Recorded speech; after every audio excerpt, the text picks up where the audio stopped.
is in the book of Genesis. And Genesis tells the story of the creation of the world.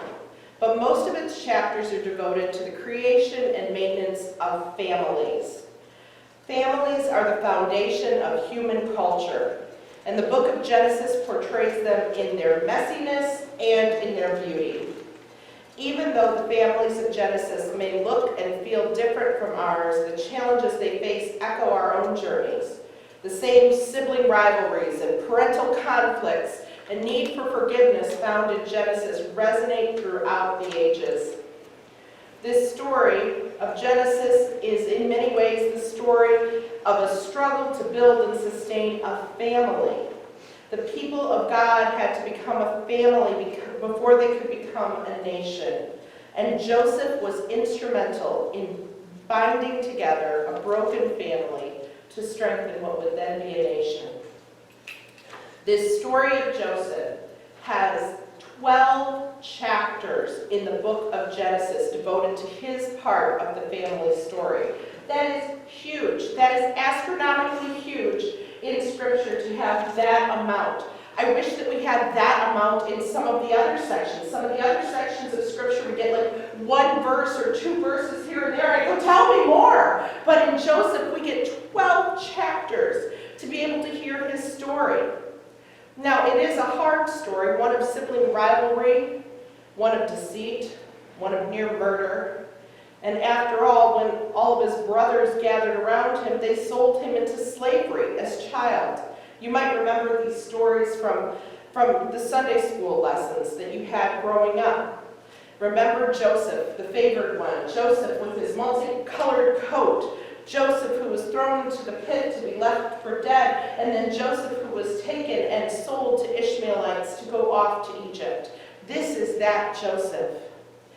And see, when they handed him off, when his brothers handed him off for being the favored child, for being the one of dreams, the one that believed that someday the family and the world might bow down before him, well, for that reason, they sent him off into slavery, and the older brothers didn't seem to care.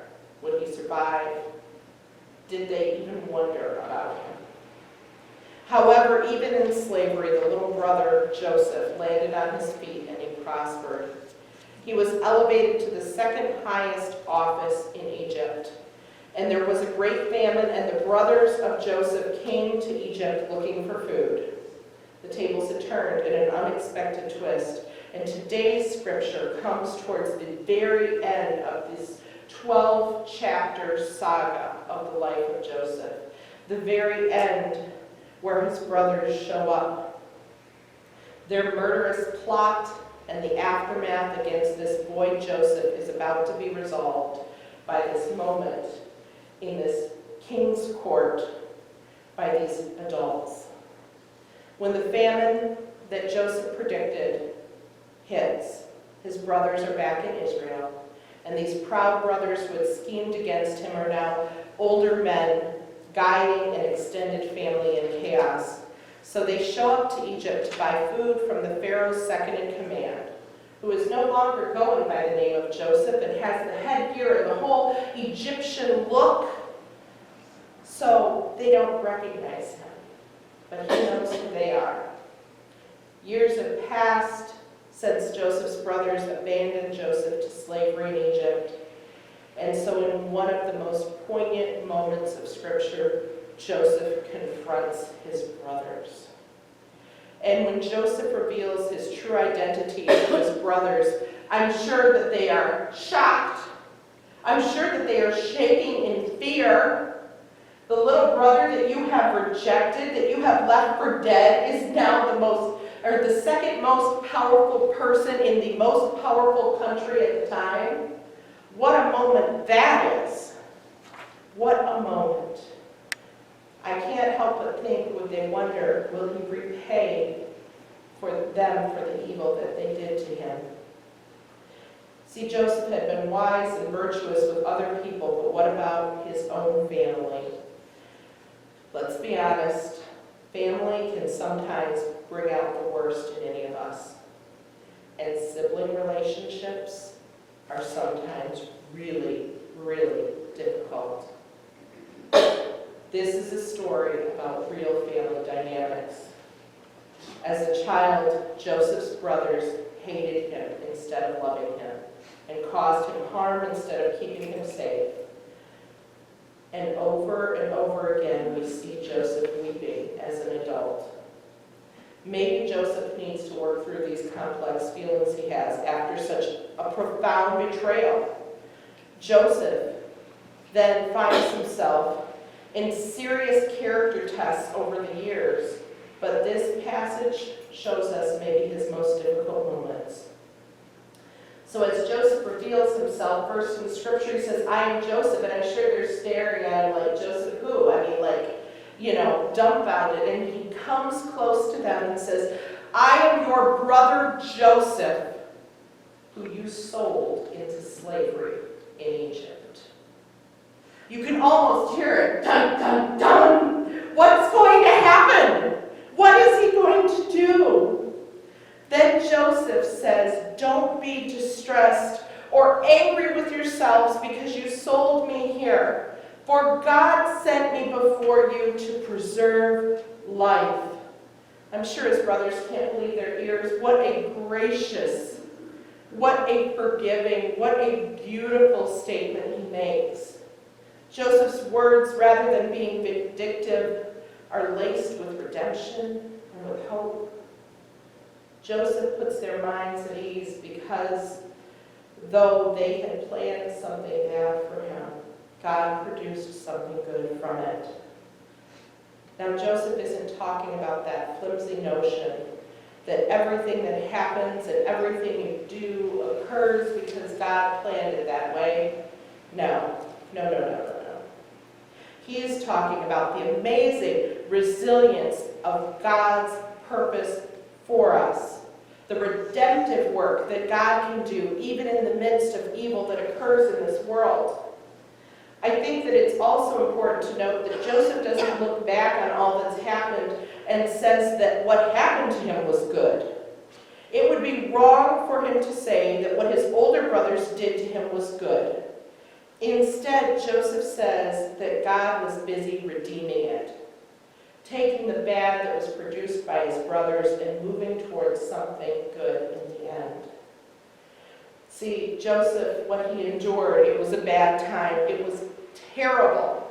But with time, it was possible for him to take the long view and put things into a different perspective. Seen through the eyes of faith and over time, sometimes God enables us to see that though something was originally meant for evil, God can redeem our trials and use them for good. Therefore, Joseph tells his brothers, don't be distressed. Don't be angry with yourselves.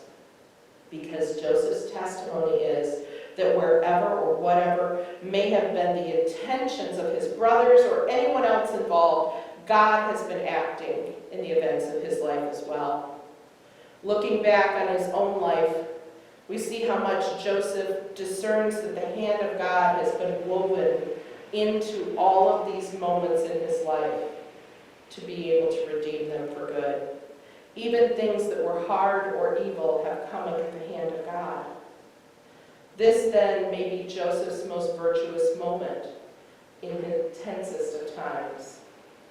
Joseph there disrupts an old family pattern, setting aside his vengefulness to meet his brothers where they are.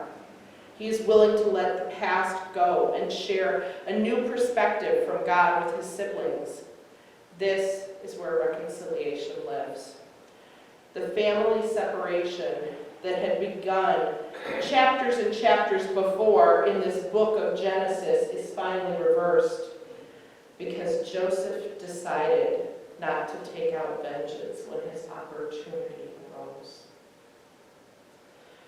Church, is there any more emotional pain, more common, or more complicated than family pain? How many of us in hearing this story can see or hear our own family members, maybe even see or hear ourselves in the story? We think of family as the place where we are supposed to be loved and kept safe and accepted for who we are. Yet sometimes it is exactly where we are harmed, such as the case of Joseph. It is your brother that also casts you into a pit. Why is it that sometimes those who we love the most hurt us the most? Why is it that we hurt those that we love the most as well? The life of Joseph tells a story about a real family that's more like the ones you and I actually have, if we have the strength to tell it.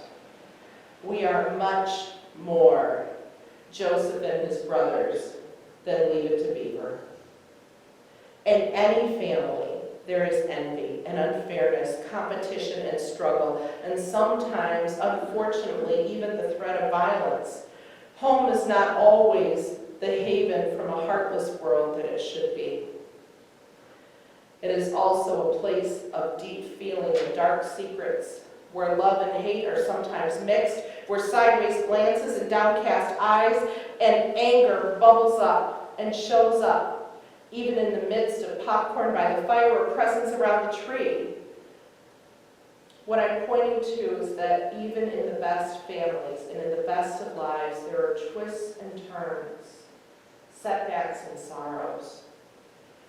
So for anyone who has struggled from the deep grief that comes from family betrayal, alienation, or loss, this complexity of Joseph's emotions and the story of his family may strike a chord.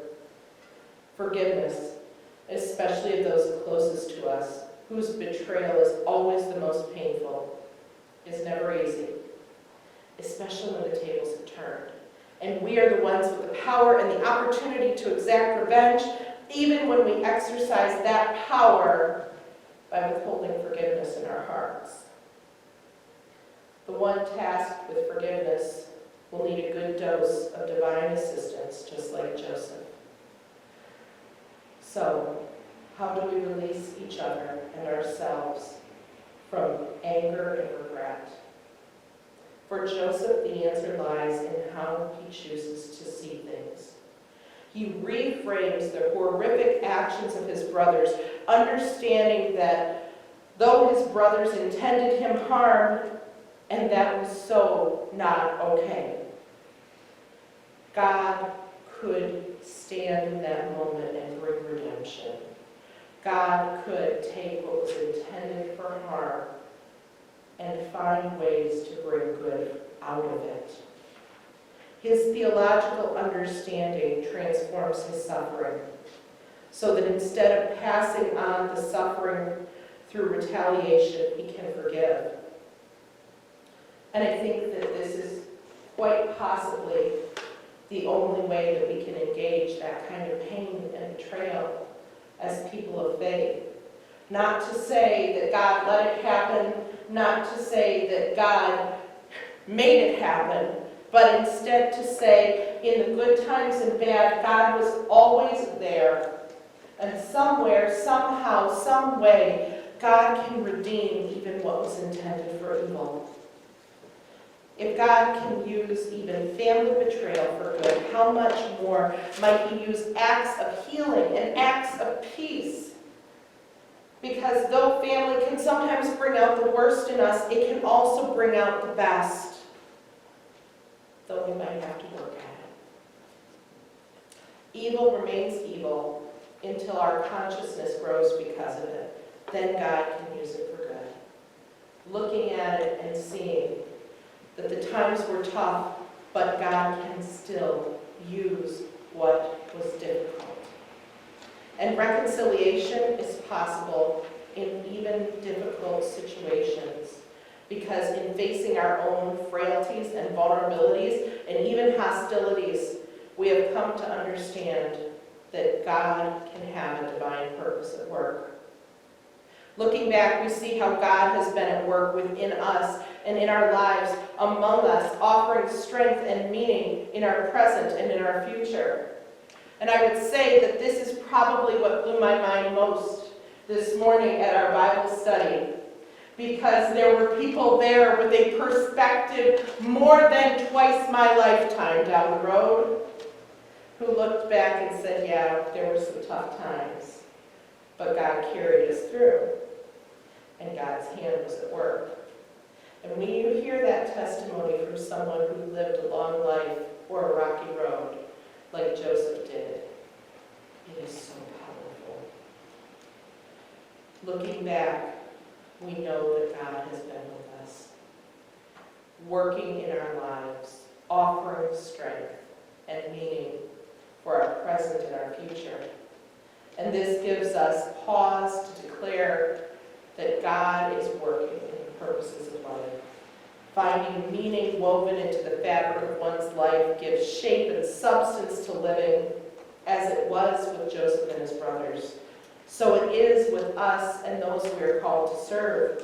In Joseph, we see ourselves and our own histories, and there we see the same God working behind the scenes in a similar way, working to make differences in families and in people, and to bring good even out of situations that were dark.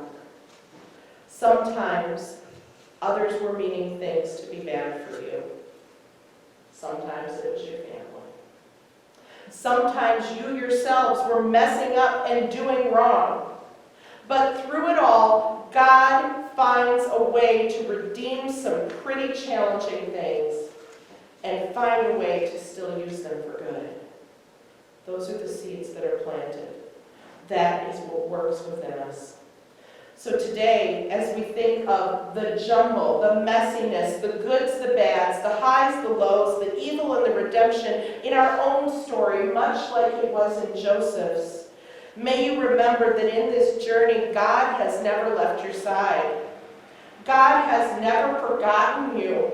And God walked through those hills and valleys with you, as God will continue to. And if you have not seen the redemption yet, hold on to the faith that this story brings, that God can redeem even the darkest moments and use them for good.